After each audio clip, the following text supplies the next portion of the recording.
Voici un programme que j'ai fait avec le séquenceur avancé pour contrôler mon équipement de PlaneWave de base. J'ai pas tenu compte de l'observatoire automatisé, des actions pour le toit. J'ai pas tenu compte non plus du détecteur de pluie et de nuages, du NATICO, ni des notifications push-over qui envoie sur le téléphone pour indiquer s'il y a des choses qui ne fonctionnent pas. Le programme est le plus basic qu'il n'y a pas. Je vais l'expliquer un peu. Fait qu'ici, dans les triggers globales, j'ai simplement mis, dans ça ici, j'ai plein d'instructions que je peux mettre. J'ai mis ici, reconnecte la caméra si j'ai un problème de download. Fait que souvent, il y a des caméras, comme disait WO, ils prennent l'image, mais ils ne downloadent pas. Fait que ce qu'il faut faire souvent, c'est déconnecter puis reconnecter. Fait que ça, c'est un peu comme un problème que beaucoup ont vécu avec les caméras ZWO. Fait que j'ai mis ce trigger-là, ce déclencheur-là parmi les tout premiers pour m'assurer que ça fonctionne bien. Fait qu'ici, la séance d'astrophoto va commencer au Nautical Dusk, au crépuscule nautique,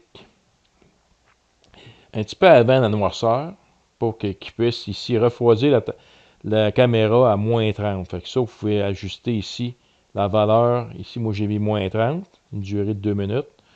Fait que durant le crépuscule nautique, la caméra va refroidir à moins 30, puis il va attendre. Ici, les instructions, c'est un à la suite de l'autre. Ici, c'est des instructions en parallèle. Ça veut dire que pendant qu'il va attendre le crépuscule nautique, la température va baisser pareil. Fait qu'il peut faire plusieurs actions en même temps, alors qu'une action ici, un après l'autre, mais il faut qu'il suive des étapes. Fait qu'ici, l'étape suivante, c'est il va attendre au crépuscule astronomique, là, il va commencer à faire noir. Il va mettre mon télescope on park, puis il va faire le home du télescope. Il va placer le télescope en position pour partir sur les cibles. Ensuite, ici, j'ai des cibles. J'ai 2 cibles que je peux faire dans la soirée. Je vais commencer par une ici, mais celle-là, je ne veux pas l'activer. Fait que dans cette rangée-là, ici, il y a des boutons. Puis je peux désactiver ici toute l'action qui concerne cet objet-là ici. Fait que je vais cliquer ici sur le bouton qui est là. Disable. Disable. Fait que je vais le désactiver. Fait qu'il met une barre dessus. Puis je peux même la réduire ici. Fait que ça, on appelle ça la séquence du début. Startup. Fait que c'est toute la partie du début. Après ça, il va faire la cible ici avec les photos. Puis à la toute fin, ben, il va faire la séquence de fin ici. C'est-à-dire qu'il va arrêter le guidage. Il va arrêter. Il va fermer PHD2. Il va parquer la monture. Il va réchauffer la caméra. Puis il va déconnecter tous les équipements. C'est ce qu'il va faire. Fait qu'on va commencer à configurer un objet céleste. Fait que je vais ouvrir ici la partie de l'objet céleste. Bon, ici, si on voit, j'avais déjà un objet qui était programmé, mais je vais en prendre vraiment un autre. Je vais juste expliquer avant le contenu de cette fenêtre-là. Dans les instructions, je vais avoir déplacer le télescope, centrer la cible avec l'astrométrie. Il va faire ensuite un autofocus. Puis il va partir, il va sélectionner automatiquement l'étoile guide, il va partir l'autoguidage. Bon, ça ici, ensuite, dans les triggers, ça c'est des choses qu'il va faire automatiquement. Il va faire un méridien flip, s'il va être rendu au méridien. Il va vérifier l'autofocus, que la valeur du HFR ici soit pas plus que 5%. Fait que si elle dépasse 5%, il va refaire l'autofocus automatiquement. Si jamais je perds le guidage à cause de passage de nuages, il va le restaurer ici. Puis la cible, à cause de la précision de mon télescope, de ma monture, si ma cible a décalé d'un certain montant, ici après, il évalue après 2 images, moi je prends des images de 10 minutes, si elle est dépassée 0,5 minutes d'arc, ben, il va refaire encore une astrométrie automatiquement. Fait que ça ici, il va faire la photo jusqu'à temps que l'altitude de l'objet soit 40 degrés au-dessus de l'horizon. Après ça, ben, il passerait à l'étape suivante. Fait que si j'ai un autre objet, il ferait l'autre objet ici. Il prendrait une cible à l'est, centrerait tout ça, ferait l'autofocus, l'autoguidage et tout ça, reprise de ma séquence ici. Fait que là, moi, j'ai mis simplement une altitude de 40 degrés. Je pourrais mettre d'autres choses. Là. Je pourrais mettre d'autres conditions. Mais pour l'instant, c'est ce que j'ai mis. Puis ça, c'est mes différents filtres. Fait que j'ai des filtres luminance, RGB puis H-alpha. Fait que pour le besoin du test, je vais désactiver simplement les filtres que je n'utiliserai pas. Fait qu'on met en surbrillance la partie d'instruction. On clique le petit bouton ici. Ça fait simplement le désactiver. Il est toujours dans le programme, mais il est désactivé. Il va passer par-dessus. Fait qu'on va faire seulement avec la luminance. Fait qu'ici, je vais prendre des pauses de 600 secondes en lumière light. En binning 2, avec les gains offset déjà programmés dans mon driver ASCOM, avec le filtre luminance, puis je ne ferai pas de dithering ici. Fait que ça, c'est ce que je vais faire. Mais avant toute chose, je vais choisir une cible. Fait que moi, la manière que je procède, je vais avec un planétarium. J'ai été ici dans The Sky X, j'ai choisi la nébuleuse planétaire Esquimau dans la constellation des Gémeaux. Fait que j'ai simplement rentré ici, NGC 2392, fin. Là, je l'ai centré ici, fait qu'il m'a mis le bouton là. Là, le télescope, il pointe déjà sur la cible. Fait que ce que je vais faire, c'est que je vais désactiver ici le home, parce que je ne veux pas qu'il ramène sur le home, parce que je suis déjà sur la cible. Fait que je vais le désactiver ici. Puis on park, automatiquement, il... Fait que quand je vais partir ma séquence en cliquant le bouton ici, ce qu'il va faire, il va commencer du haut, puis il va aller vers le bas. Fait que, il va tout faire ça. Il a rendu à ma séquence ici, c'est cette cible-là. Mais avant, il faut que je la choisisse. Fait que je vais cliquer sur le petit bouton ici, importer mon objet du planétarium. Fait que 2392 apparaît ici avec les coordonnées ici. Il m'a marqué une coche comme quoi c'était correct. Là, maintenant, moi, ce que je fais, j'ai l'habitude d'enregistrer. Fait que je vais enregistrer mon programme ici comme il est là. Et je vais partir ici la séquence. Fait que la première chose qu'il va faire, là, présentement, il est déjà sur la cible, il va faire un plate solve. Fait que moi, une fois que j'ai parti ma séquence, je vais dans la fenêtre Imaging ici. Ça, je peux défaire ça. Fait qu'on voit que ma cible n'est pas centrée. Fait que lui, ce qu'il fait, il fait une exposition de 10 secondes. Il va faire une astrométrie. Là, il est en train de faire l'autofocus. Fait que l'astrométrie, lui, il a décidé que c'était correct. Il était à l'intérieur de mon... Moi, j'ai mis à peu près 30 secondes d'arc. C'est à peu près ça ici. Il est proche du centre. Fait que si on regarde ici, il est pas mal au centre. Fait que la deuxième étape, lui, il fait un autofocus pour être sûr que l'image, on part parfaitement au focus. Fait qu'au départ, il faut s'assurer que l'autofocus fonctionne parfaitement bien dans notre programme de Nina. Fait que moi, j'ai fait des tests en conséquence. Ça fonctionne bien. Fait qu'on va le laisser faire. Puis il devrait faire la V-curve ici. Puis on devrait avoir ici une valeur pour la parabole ou l'hyperbole autour de 1. Donc on va le voir à mesure qu'il va prendre ses mesures. Là, il met le deuxième point. Ça, c'est parfait parce que normalement, ça commence par un point qui est en haut à droite. Puis ça baisse tout le temps vers la gauche. Parce que le HFR, on voit dans l'image ici que l'étoile devient de plus en plus petite. Donc, le HFR diminue. Puis là, on va voir s'il va faire la courbe parabolique. Fait qu'il commence à faire la courbe après 3 ou 4 points. Puis c'est surtout ça ici, il faut regarder. Hyperbolique R2, la valeur, plus que c'est proche de 1, mieux que c'est. 0,97, 0,98, 0,99, 1, c'est parfait. Si c'est en bas de ça, on va peut-être vérifier nos paramètres pour notre courbe. Fait qu'on voit très bien ici que les points du HFR qui sont mesurés, ça suit la courbe parabolique qui est en train de bâtir. Puis on a ici une valeur de 1, c'est parfait. Fait qu'on laisse aller ce niveau-là. Ça, c'est le programme dans le séquenteur avancé qui fait tout ça automatique. Là. Fait que moi, tout ce que j'ai fait, j'ai choisi ma cible, j'ai cliqué sur le bouton partir. Lui, il suit les étapes, puis il est en train de faire l'étape où ce qui est rendu, c'est-à-dire centrer la cible, faire l'autofocus. Après ça, il va choisir une étoile guide. Fait que si je regarde ici, le SkyX Pro, mon télescope pointe sur ma cible ici. Puis selon The Sky, le méridien va être atteint de transit time à 20h54. Là, il est à peu près 20h. Fait que à peu près dans une heure, on devrait arriver au méridien. Fait que là, automatiquement, le programme devrait passer l'autre bord du méridien, recentrer la cible, refaire l'autofocus, refaire la sélection d'étoiles guides, faire l'autoguidage, puis repartir ma séquence. Fait qu'on va voir si ça fonctionne. On va vérifier ça en temps et lieu. Fait qu'ici, sur la fenêtre, je peux la déplacer.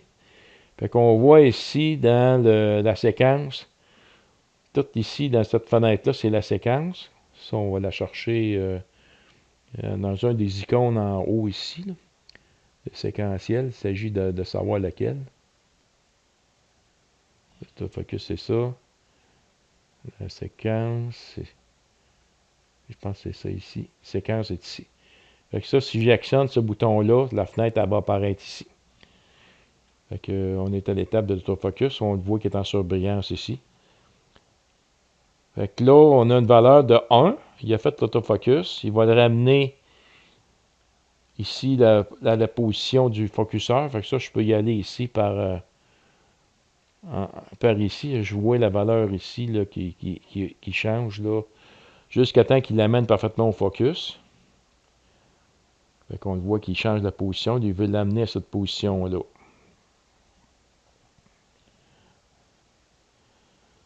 Fait que ça, il n'a peut-être pas fini de faire l'autofocus. Fait qu'on va le laisser faire. On voit qu'il va peut-être aller mettre un point de l'autre côté de la courbe ici. Pour essayer de l'améliorer. Ça ici, s'il a mis un X rouge, ça c'est Hocus Focus qui ne prend pas en compte cette valeur-là. Fait que je suis toujours à 1 ici. Là, ici, il va déplacer la position du focuseur à cette position-là, 654 345. Fait qu'il est en train de la faire ici. Lorsqu'il va avoir fini de faire son autofocus, en principe, l'image qu'on devrait avoir devrait être parfaitement au focus. Si notre courbe était parfaitement faite. Fait qu'on voit ici ces liens. Les étoiles sont pas mal des points. Évidemment, il a pris rien qu'une pause de 8 secondes, fait que c'est pas beaucoup. Mais on voit notre cible qui est ici. Fait que si je vais enlever la cible. Fait que notre cible, c'est l'annulus planétaire des Gémeaux, qu'on appelle Esquimau. Fait que ça ressemble à un Esquimau. Fait que là, mais présentement, là, il start le guiding. Fait que si je vais voir dans PHD2, là, il a trouvé une étoile guide. On va juste ajuster ici l'écran. Fait qu'on voit ici qu'il a sélectionné automatiquement une étoile guide. Il a commencé à faire l'autoguidage. Fait qu'il marque guiding ici. Il attend quelques images pour voir si l'autoguiding fonctionne bien. Et on va commencer à voir apparaître les courbes ici d'AutoGuider. Ça, il faut s'assurer que c'est coché. L'AutoGuider, il est quelque part ici. Je crois que c'est ici, Guider. Fait que ça, si on décoche ça, ben, il n'apparaît plus. Fait que si je veux qu'il apparaisse, il faut que je clique ici en haut des icônes. Toutes les icônes sont en haut, correspondent à des fenêtres ici. Ces fenêtres-là, on peut les déplacer. On appelle ça le docking. Puis on peut voir partout ici l'information, comme ici, on a commencé à prendre la série d'images. Fait qu'on voit ici, moi je suis avec le filtre luminance. Fait que si je veux voir le filtre ici, les filter wheel, je suis actuellement sur le filtre luminance, c'est parfait. La température de ma caméra, si je clique sur caméra ici, je suis à moins 30. Puis j'avais réglé à moins 30, fait que ça c'est parfait. On voit que les couleurs fonctionnent ici. Le focuseur, ben lui, il a mis la position exacte pour avoir le meilleur focus à cette position-là. La monture, on a beaucoup d'informations si on clique sur la monture ici. Fait que le tracking, c'est en mode sidéral présentement. L'heure sidérale, sidéral time, c'est ça ici, 6h41-47. Le méridien, c'est dans 48 minutes. Et ça va diminuer cette valeur-là. Fait que dans à peu près 48 minutes, il va arriver au méridien, puis il va faire le meridian flip. Fait que là, on va voir tantôt sur la vidéo comment il va faire ça. Ici, c'est la coordonnée de l'objet, la son droit de déclinaison. L'altitude, on est à 63 degrés au-dessus de l'horizon. Ici, l'azimut, on est à 154 degrés Le sud, c'est 180 degrés. Fait qu'on n'est pas loin du méridien. Le side of pier, du côté ouest. La vitesse sidérale, 7,48 secondes par seconde. Fait que ça, c'est bien. Fait qu'ici, on a les fils, on a le focuseur, on a la caméra. Il suffit de cocher les bonnes cases. Ici, on a fait l'autofocus ici. Le plate solving, c'est ici qu'on peut le faire en cliquant le petit bouton ici, lorsqu'on n'est pas en train de faire la séquence.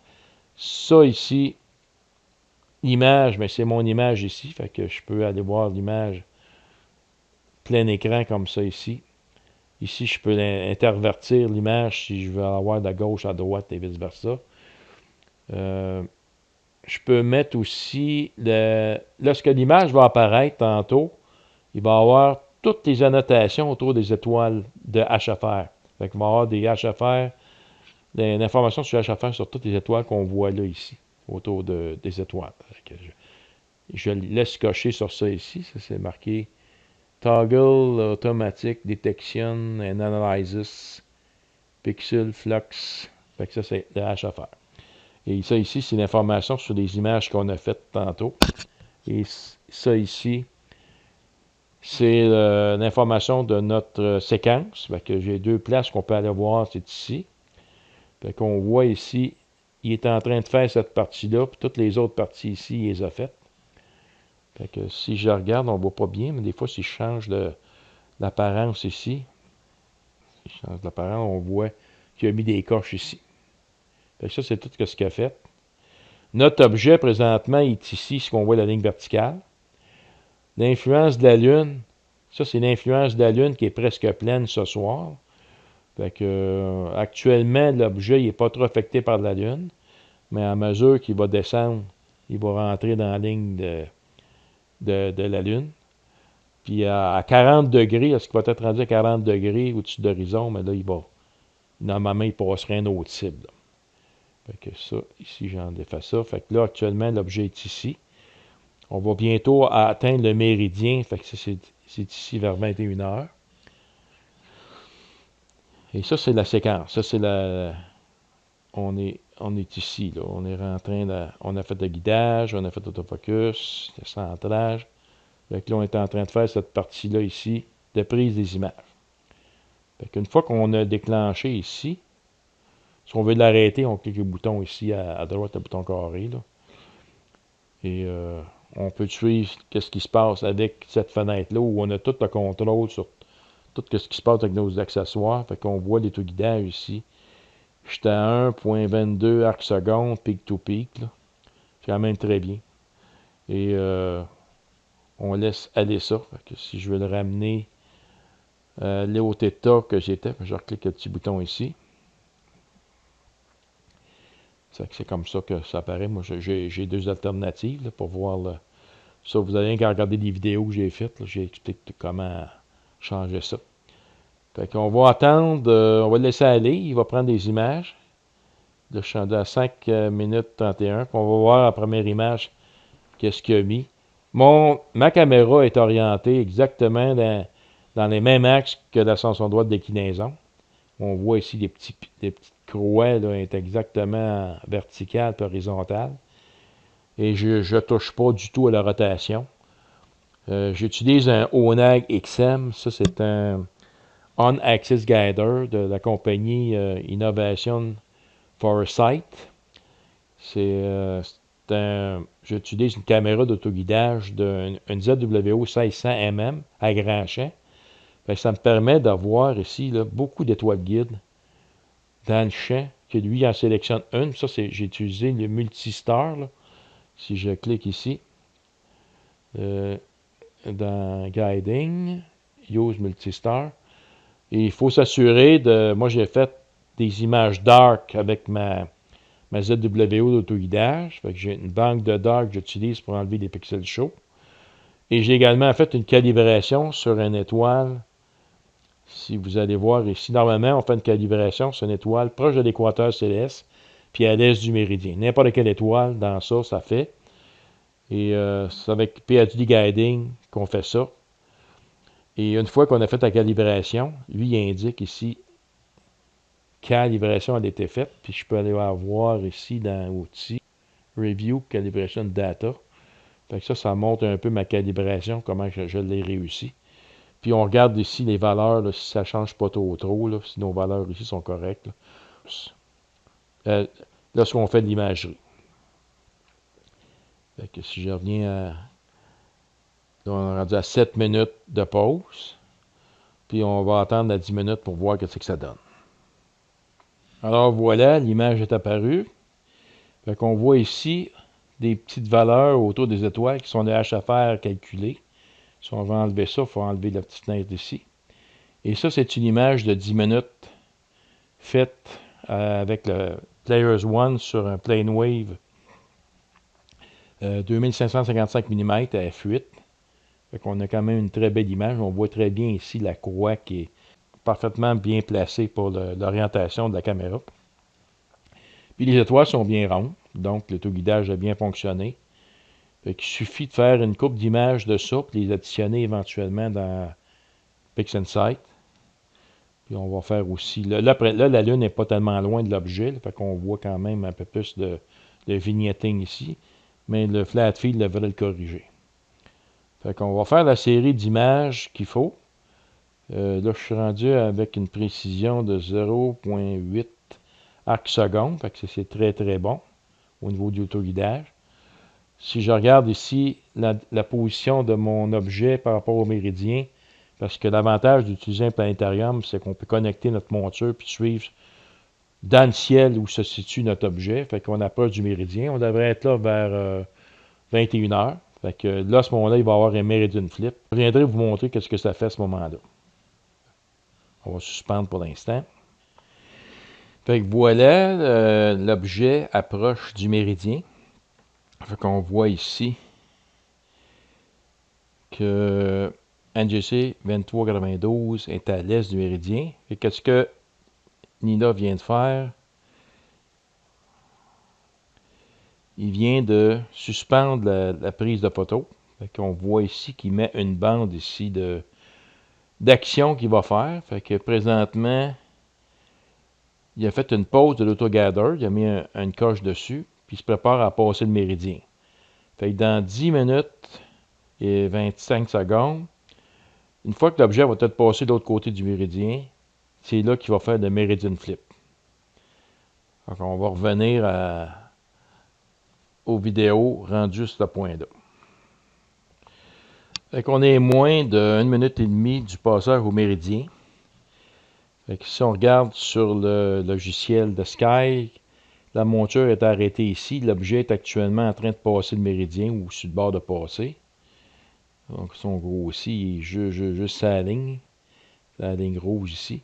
Fait qu'une fois passé l'autre bord, c'est là qu'on va voir se déplacer ici la mire du télescope pour aller passer par-dessus le pôle et aller rejoindre l'objet du côté ouest du méridien. Puis il va reprendre, il va recentrer à nouveau l'image, il va refaire l'autofocus, il va sélectionner l'étoile de guide, il va commencer le guidage, après ça il va commencer à prendre des images de l'autre côté du méridien.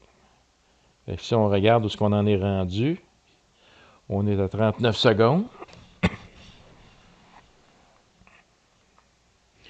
Fait que là, on est en 15 secondes du passage du méridien. Fait qu'on va le voir ici, il va passer à l'étape suivante. Fait que là, l'objet est passé le méridien ici. Il va mettre une coche. Puis on va voir le télescope se déplacer de l'autre côté dans 1 seconde ici. Fait qu'on voit, il a mis sa coche. Là, il procède au passage du méridien. Fait qu'il a réactivé le télescope. Donc on le voit ici. Là. Le télescope actuellement, il passe sur la Grande Ourse. Il va faire le tour ici du pôle Nord Céleste. Et il va revenir de l'autre côté, du côté ouest du méridien, aller chercher l'objet. Et il va commencer après ça à faire son centrage de sa cible avec la calibration astrométrique. Donc on va voir les étapes que ça va faire avec... là, on le voit dans The Sky. L'avantage d'utiliser un logiciel de planétarium connecté sur la monture. Fait qu'on voit tout ce qui se passe avec notre télescope dans le ciel. Fait qu'on voit ici, il rejoint la cible. il est à nouveau la cible. On voit l'objet, il a passé le méridien du côté ouest maintenant. Fait que là, maintenant, qu'est-ce qu'on regarde? Qu'est-ce qu'il fait? Là, il est en train de faire ce qu'on appelle pour arrêter les vibrations. C'est à peu près 8 secondes. Là, présentement, il va faire un autofocus pour s'assurer que les étoiles sont parfaitement nettes.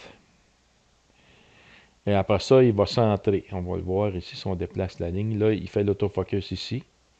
Après ça, il va recentrer avec la calibration. Et après ça, on va passer à l'étape de sélection de l'étoile guide.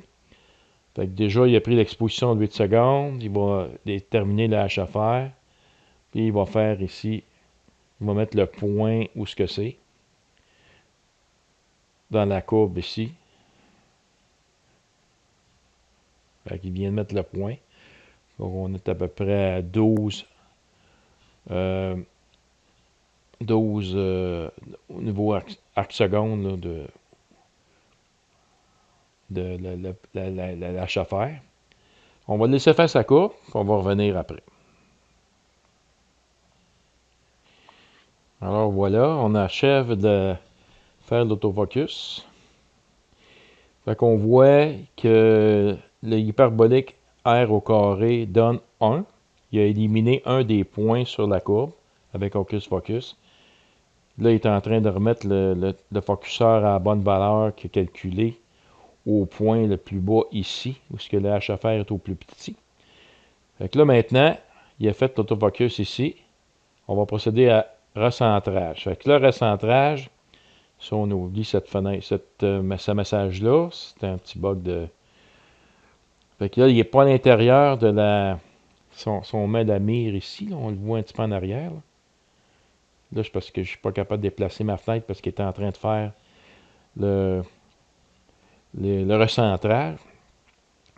Mais en cliquant ici sur la mire, il va recentrer la cible ici. Bon, là, je vais peut-être être capable de le faire. Je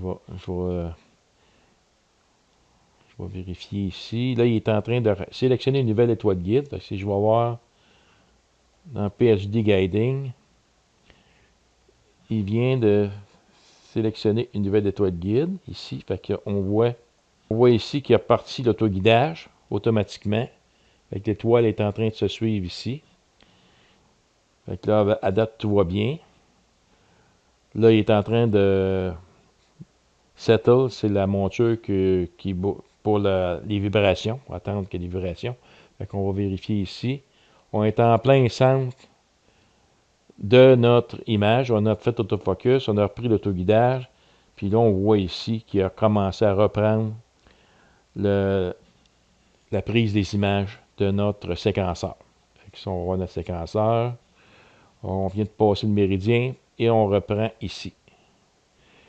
C'est comme ça que fonctionne le séquenceur avancé avec un Meridian Flip dans les triggers ici. Là. On l'a vu ici.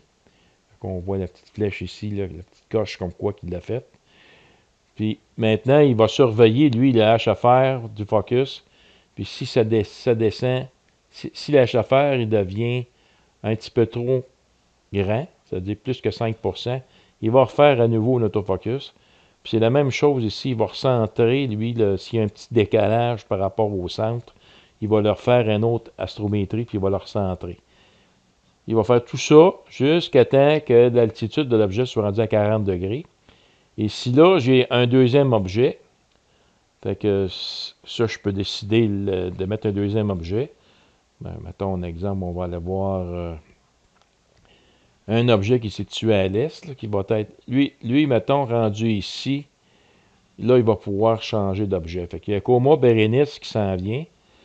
J'ai des galaxies dans ça. Fait que si je vais, exemple, chercher une galaxie dans mon comme deuxième objet, fait que je vais ouvrir cette fenêtre-là. Je vais la réactiver. Parce que là, elle est barrée ici. Fait que je clique le bouton ici, rétablir. Fait que là, on a rétabli l'objet. Fait que là, je vais aller dans mon logiciel. Je vais marquer NGC 4565.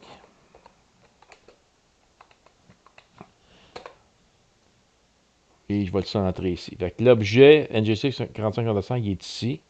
Je vais aller chercher ses coordonnées dans l'INA simplement en cliquant le petit bouton qui est ici. Fait qu'on va voir ici que ça va apparaître. Je clique sur ça. NGC 4535, il vient d'apparaître avec ses coordonnées. Puis on a ici un petit message comme quoi c'est un succès. Fait que, après ça, lui, il va faire la pause. Il va faire la même chose. Il va faire, évidemment, s'il y a un méridien à faire, il va le faire. Mais il va le faire, lui, jusqu'à la fin de la nuit. Soit que l'objet atteint 40 degrés d'altitude, là, à ce moment-là, il va passer aux étapes suivantes. Ou bien soit que si c'est le crépuscule, la fin de la nuit, le début de le crépuscule nautique qui arrive, à 5 heures, autour de 5 heures du matin, l'heure est marquée ici, mais là, à ce moment-là, il va s'en aller faire les séquences de fin, c'est-à-dire qu'il va arrêter le guidage, il va fermer PHD2, il va packer la monture, puis il va réchauffer la caméra, puis si vous aviez un toit, ben il fermerait le toit de l'observatoire, puis il désactiverait tous les accessoires. Fait que ça, c'est la version basique. Ici, comme prise d'image, je peux faire toutes les LRGB, ou je peux décider qu'il fasse seulement avec les RGB. Fait que je vais enlever ici la luminance, puis je vais lui demander simplement de faire les RGB, puis je ne ferai pas non plus la H-alpha. Fait que je sélectionne la partie du H-alpha, puis je vais cliquer ici sur les 3 petits points, puis je vais cliquer sur Disable. Fait qu'il va faire simplement ici mes images couleur RGB, étant donné qu'on a la lune ce soir. Je vais cliquer encore ici sur Enregistrer. Fait que là, ce qui va arriver, c'est quand mon objet va être rendu à peu près 40 degrés d'altitude, du côté ouest, ici, mais là, ce qu'il va faire, il va passer sa deuxième cible. Il va envoyer le télescope de l'autre bord, du pôle nord-sud-est, il va les centrer sur le NGC 4535. Il va faire l'autofocus, il va faire le centrage précis avec l'astrométrie, il va retrouver une étoile de guide, il va partir les guidages, il va partir ma séance, puis il va faire mes 3 RGB que j'ai programmés ici. Et après ça, rendu à la fin, complètement lorsqu'on est rendu au crépuscule, à la fin du crépuscule astronomique ou au début du crépuscule nautique, vers 5 heures le matin, il va tout arrêter ça, il va envoyer ça ici dans les actions des séquences de fin, puis ça va finir ma séance de ça. Fait que là, actuellement, il est en action. Là, on est en train de prendre des images de l'autre côté du méridien. Fait qu'il y a déjà 5 minutes sur 10 de fait. Si on regarde ici dans la partie Imaging, fait que l'objet est en plein centre. On voit ici, il est en plein centre. On ne peut pas avoir plus centré que ça. Je vais enlever la mire. Puis on va attendre qu'il a fait son exposition de 10 minutes. Puis on va voir si tout est beau. Fait que ici, on voit l'évolution dans le HFR ici, là, fait que on a quand même, ça joue en 2.1 puis 2.4. Ça, c'est les images qu'il a faites. Toutes les images, à un moment donné, ils ont enregistré dans le dossier images.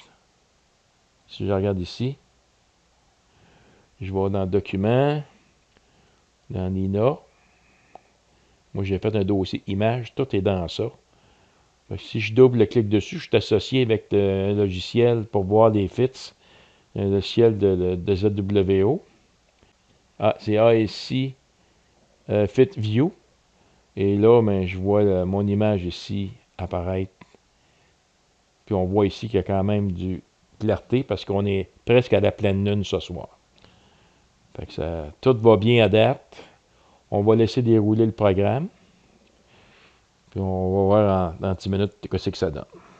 Alors, on est presque à la fin de la première prise d'image du côté ouest du méridien. Fait qu'on voit y inverser ici les valeurs HFR, comme quoi que l'image est inversée. Mais si on regarde notre cible, parfaitement centré, le guidage, excellent, les étoiles sont bien rondes. On a un petit HFR ici, 1.8. Si on enlève la mire, fait que notre objet est super beau. Fait que tout est beau actuellement dans la prise d'image avec le programme du séquenceur avancé que je me suis fait pour le Plane Wave, mais ça peut marcher très bien avec des petits télescopes, des montures ordinaires. Simplement à mettre les accessoires qui vous concernent, ça fonctionne extrêmement bien. Fait qu'on va le laisser aller. On reviendra un petit peu plus tard. Dans la séquence, j'ai mis comme altitude que l'objet doit atteindre. Lorsqu'il va arriver à 50 degrés, il va passer à l'autre objet qui est NGC 45.5. Je vais aller voir où est-ce qu'on est rendu dans notre hauteur ici. Fait qu'on est rendu à 50 degrés, 42 minutes. Fait que probablement après la prochaine image, il va être rendu à 50 degrés. Puis aussitôt qu'il est rendu à cette hauteur-là, l'altitude ici, ben, il va changer de cible. Et si on regarde la carte céleste ici, on est à l'ouest du méridien. Fait que l'objet est ici. Il est à mi-chemin à peu près entre l'horizon et le méridien. Fait que bientôt, on va changer pour un autre cible qui est ici, dans la courbe Bérénice. On va voir l'altitude. On est à 50 degrés 32 minutes. Fait qu'on va surveiller ça pour on va revenir. Fait que là, maintenant, on est rendu sur une autre cible. Après que le premier objet était rendu à 50 degrés d'altitude. Fait qu'on est sur ici NGC 45.5 dans la courbe Bérénice. Là, il a fait un premier astrométrie. Il a centré l'objet dans l'image. Et là, présentement, il est en train de faire un autofocus. Là, c'est mon objet ici. On voit que l'étoile est hors focus présentement. Et voilà, il a terminé l'autofocus. Il a fait une belle courbe. Là, on est à 0,98 ici pour l'hyperbole. Fait que c'est quand même très bien. Il a fait l'autofocus. Là, maintenant, il reprend l'autoguidage. Fait que si on va voir PhD, on voit qu'il est sélectionné automatiquement une étoile guide. Il est en train de reprendre le guidage. Là, après un certain temps, lui, il va se mettre à prendre à nouveau la séquence. Fait qu'on voit ici qu'il commence une nouvelle séquence sur la galaxie NGC 4565. Fait que maintenant, on est sur un autre objet complètement à l'est du méridien. Puis il va faire ça jusqu'à temps que l'aurore commence dans le petit matin. Après ça, il va tout arrêter. Fait que la photo achève. On va voir le résultat. 10 minutes. Fait que, voilà, la photo, on l'a ici. On a la pleine lune ce soir, fait que c'est quand même beaucoup de lumière dans le ciel. Ça, on va enlever les haches à faire. Fait que voici à quoi ressemble notre galaxie NGC 4565 sous un ciel de presque pleine lune qui est pas loin de l'objet en question. Fait que voilà comment fonctionne le programme du séquenceur avancé de Nina.